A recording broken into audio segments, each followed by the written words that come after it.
Assalamualaikum warahmatullahi wabarakatuh. Halo teman-teman, saya Iklimah Hanifi Zulfa dari Prodi S1 Statistika Universitas Muhammadiyah Semarang. Saya di sini akan membahas mengenai produk olahan susu, yaitu keju. Pasti teman-teman udah gak asing lagi ya dengan yang namanya keju.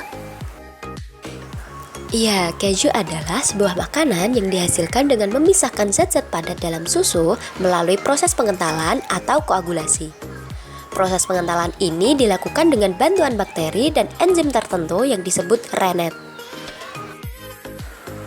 Berikutnya ada 5 tahapan utama dalam pembuatan keju. Tahapan pertama adalah pengasaman.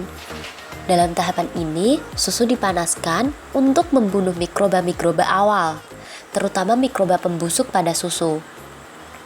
Kemudian selanjutnya, susu diberikan kultur bakteri asam laktat, yaitu Streptococcus dan Lactobacillus. Bakteri-bakteri ini memakan laktosa pada susu dan merubahnya menjadi asam laktat. Saat tingkat keasaman meningkat, zat-zat padat dalam susu seperti protein kasein, lemak, dan beberapa vitamin dan mineral menggumpal dan membentuk sebuah dadih. Kemudian kita masuk ke tahapan yang nomor 2, yaitu tahapan pengentalan. Pada tahapan ini, bakteri rennet ditambahkan ke dalam susu yang telah dipanaskan, kemudian membentuk protein menggumpal dan membagi susu menjadi 2 bagian, yaitu bagian cair yang disebut air dadih dan bagian padat yang disebut dengan dadih. Rennet mengubah gula dalam susu menjadi asam dan protein yang ada pada dadih. Jumlah bakteri yang dimasukkan dalam suhunya sangatlah penting bagi tingkat kepadatan keju. Kemudian kita masuk ke tahapan yang nomor 3, yaitu tahapan pengolahan dadih. Setelah pemberian rennet, proses selanjutnya itu berbeda-beda. Beberapa keju lunak dipindahkan dengan hati-hati ke dalam cetakan. Sebaliknya, pada keju-keju lainnya, dadih diiris dan dicincang menggunakan tangan atau dengan bantuan mesin supaya mengeluarkan lebih banyak air dadih. Semakin kecil potongan dadih, maka keju yang dihasilkan akan semakin padat. Pada tahapan selanjutnya, ada tahapan persiapan sebelum kematangan. Sebelum pematangan, dadih akan melalui proses pencetakan, penekanan, dan pengasinan. Saat dadih mencapai ukuran optimal, maka ia harus dipisah dan dicetak. Untuk keju-keju kecil, dadihnya dipisahkan dengan sendok dan dituangkan ke dalam cetakan. Sedangkan untuk keju yang lebih besar, pengangkatan dari tangki menggunakan bantuan sehelai kain.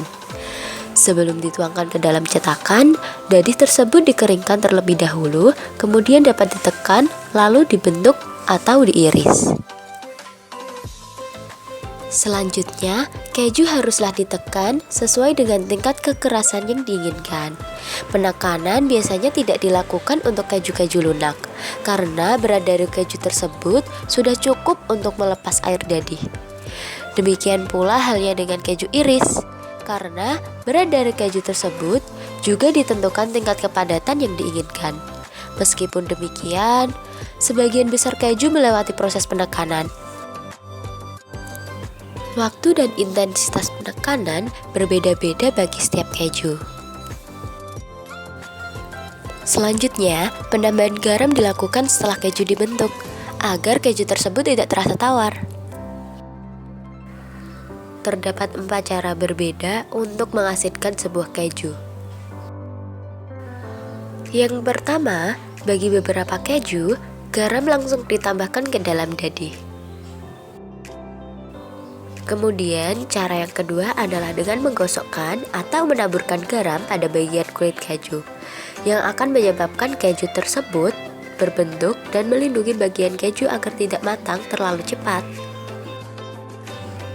Selanjutnya, beberapa keju-keju yang berukuran besar diasinkan dengan cara direndam dalam air garam, yang menghabiskan waktu berjam-jam hingga berhari-hari. Kemudian, cara yang terakhir adalah dengan cara mencuci bagian permukaan keju dalam larutan garam. Selain memberikan rasa, garam juga membantu menghilangkan air yang berlebih, mengeraskan permukaan, melindungi keju agar tidak mengering, serta mengawetkan dan memurnikan keju. Kemudian kita masuk tahapan akhir dalam pembuatan keju. Ada pematangan di sini. Pematangan ini adalah proses yang mengubah dadi-dadi segar menjadi keju yang penuh dengan rasa.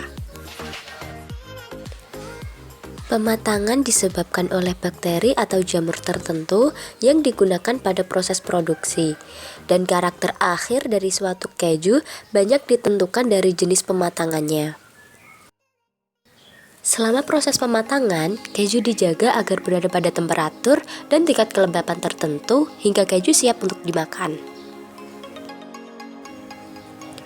Waktu pematangan keju ini bervariasi, mulai dari beberapa minggu untuk keju yang lunak hingga beberapa hari untuk keju yang keras.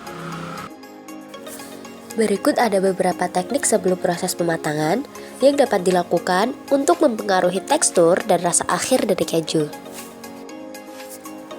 Pertama, stretching, yaitu dadi diusung dan lalu diaduni dalam air panas untuk menghasilkan tekstur yang berserabut. Contoh pada teknik stretching ini adalah keju mozzarella dari provolone. Kemudian, cheddaring, dadi yang sudah dipotong kemudian ditumbuk untuk menghilangkan kelembapannya. Dadi tersebut lalu digiling untuk waktu yang cukup lama. Contoh keju ini adalah keju cheddar dan keju Inggris lainnya. Kemudian di nomor 3 ada teknik pencucian. Jadi dicuci dalam air yang hangat untuk menurunkan tingkat keasamannya dan menjadikan keju terasa lebih lembut. Contoh keju yang melewati proses pencucian ini adalah keju Edam, Gouda, dan Colby. Pada teknik yang terakhir ada teknik pembakaran.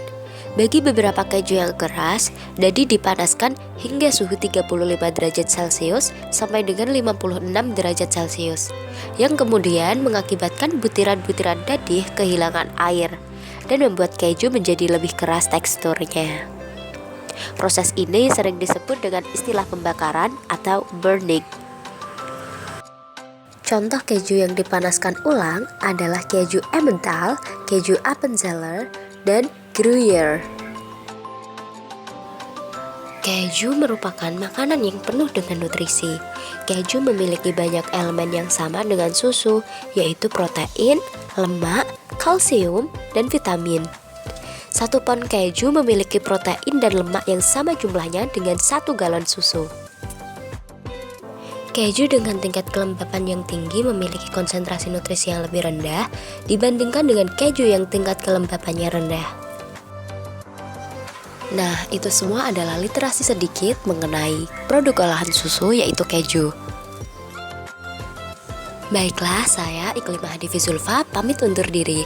Terima kasih saya ucapkan pada teman-teman yang udah menonton video ini dan jangan lupa kasih like ya. Wassalamualaikum warahmatullahi wabarakatuh.